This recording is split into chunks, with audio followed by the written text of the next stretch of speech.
Have you ever felt overwhelmed by the amount of products in your skincare or your hair care routine? I don't know about you, but the idea of actually replacing my moisturizer with natural oil sounds like what I need to simplify my beauty routine. And remember, as a beauty therapist, I tend to have a very elaborate beauty routine. And obviously, embrace natural living.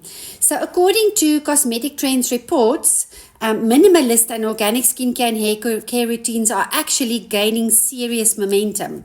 And this trend is driven by people looking to reduce product overload, to embrace clean, simple, effective, and natural ingredients that actually nurture their skin without the harmful additives. So, before we decide whether we can actually replace our moisturizer with an oil, let's look at what a moisturizer actually does. So most moisturizers hydrate, so they deliver water to the skin and they help to maintain its moisture balance. They seal or they lock in hydration and prevent water loss through the skin barrier. And then they also provide essential ingredients like vitamins and peptides and ceramides that actually strengthen the skin. So moisturizers do have functional skin benefits. And they also function as vehicles to deliver ingredients to the skin. They may be vitamins, botanical antioxidants, peptides, skin brightening agents, botanical anti-inflammatories, or even exfoliants like alpha hydroxy acid. So most traditional moisturizers are often formulated with a combination of humectants, and a humectant is something that draws water towards it. So if I apply humectant to the surface of my skin, I'm going to be drawing water from the environment into my skin and also from the lower layers of the skin up to the surface of the skin. Things like vegetable glycerine or hyaluronic acid, and then emollients like carrier oils or butters or squalene, or things like beeswax, which is an occlusive agent that is actually keeping the moisture on the surface of the skin. Avocado oil and almond oil are also things that are going to be occlusive to the skin. So oils primarily serve as an occlusive and an emollient, but they lack humectants, which are vital for hydration in some cases. Natural oils like carrier oils such as argan or jojoba or rosehip or coconut or castor oil contain fat-soluble vitamins, minerals, and antioxidants that actually help to obviously provide those nutrients to the skin. So let's look at some of the popular oils that are available. So one of the first ones I want to talk about is jojoba. It's a very lightweight, non-greasy and deeply hydrating oil that actually hydrates the skin and the hair without leaving a really oily residue. It regulates your sebum production. It protects against oxidative stress. In other words, the what we call free radical formation on the skin, or the rusting of the skin, if you want to call it that, if you want to keep it into really simple terms. And it suits all skin types, making it versatile and nourishing. And because of its composition that is really similar to the structure of the skin or the natural sebum of the skin, it's often said to be very, very ideal for oily or even acne-prone skins. Argan is often called liquid gold, and it delivers deep hydration, reducing the signs of aging like fine lines and uneven skin tone, and suits most skin types, including oily and acne-prone skin, again because it's a lightweight, easily absorbed formula. And it also helps to condition and repair damaged skin. I'm sure you've seen some products that contain argan oil for the hair.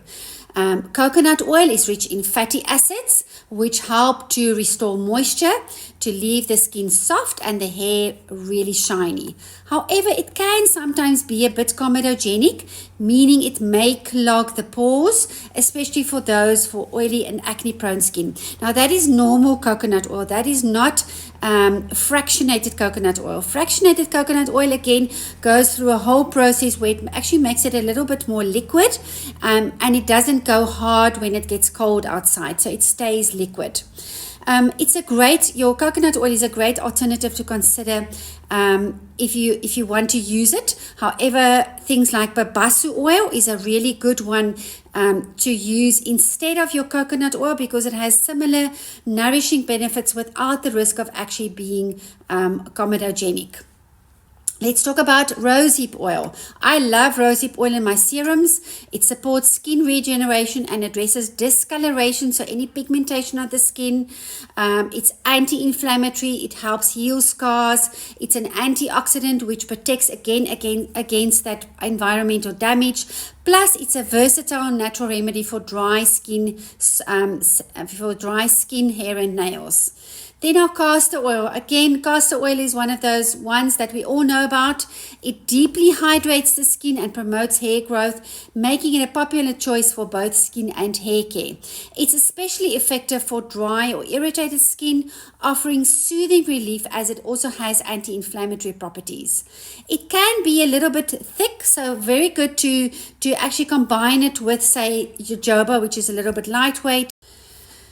It also has skin tightening benefits as it may promote collagen and elastin production, so it's really good for an older anti-aging purposes, and it helps to diminish those fine lines and wrinkles. So we've spoken about moisturizers, we've spoken about oils, but can they actually replace moisturizers? Yes, but it depends on the skin type and the environment. So remember, we spoke about hydration. Oils are not humectants, so they cannot draw water to the surface of the skin, meaning they don't attract the water. If your skin is dehydrated, in other words, lacking water, applying oil alone may not address the root issue. However, pairing an oil with a hydrating serum like hyaluronic acid can provide a complete solution.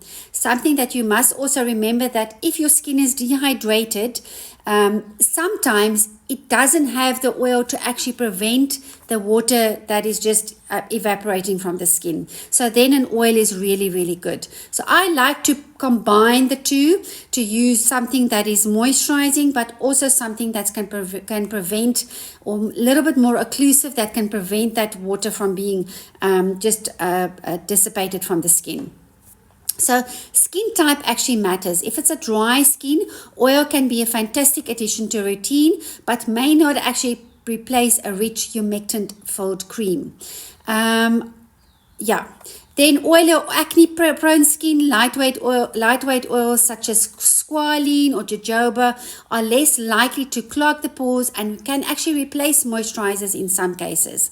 Your sensitive skins, oils like tamanu or pomegranate can actually soothe irritation. However, others may actually trigger sensitivity, so patch testing with all oils, no matter what skin type, is crucial. In a humid environment, like for instance Durban, oils may be sufficient for locking in the hydration and moisturizing the skin. In an arid climate, a combination of humectants and oils are a little bit more effective. So it's always best to consider what works best for you and adjust your routine accordingly. Remember, we are all unique, so what may work for one may not work for the other. So should you swap your moisturizer for a natural oil? The answer lies in your skin's story. Listen to it and it'll guide you to what works best. Also consider a holistic approach to skin health. Factor in your diet, your lifestyle, and environmental influences. And remember, stay away from all of those chemicals. We want to keep it as natural as possible on our skin and make informed skincare choices. I hope that helped you. Have a beautiful day, everyone.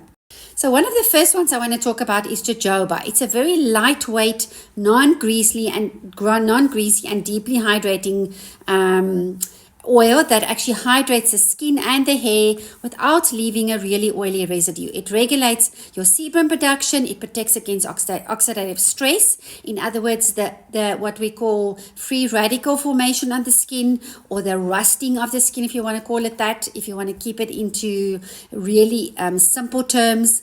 And it suits all skin types, making it versatile and nourishing. And because of its composition that is really similar to the structure of the skin or the natural sebum of the skin, it's often said to be very, very ideal for oily or even acne-prone skins. Argan is often called liquid gold, and it delivers deep hydration, reducing the signs of aging like fine lines and uneven skin tone, and suits most skin types, including oily and acne-prone skin, again because it's a lightweight, easily absorbed formula.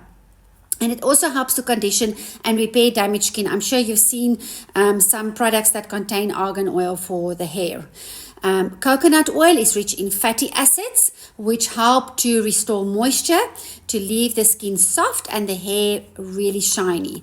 However, it can sometimes be a bit comedogenic, meaning it may clog the pores, especially for those for oily and acne prone skin. Now that is normal coconut oil. That is not fractionated coconut oil. Fractionated coconut oil again goes through a whole process where it actually makes it a little bit more liquid, and it doesn't go hard when it gets cold outside, so it stays liquid. Your coconut oil is a great alternative to consider if you want to use it. However, things like babasu oil is a really good one to use instead of your coconut oil, because it has similar nourishing benefits without the risk of actually being comedogenic. Let's talk about rosehip oil. I love rosehip oil in my serums. It supports skin regeneration and addresses discoloration, so any pigmentation of the skin. It's anti-inflammatory. It helps heal scars. It's an antioxidant which protects against that environmental damage. Plus, it's a versatile natural remedy for dry skin,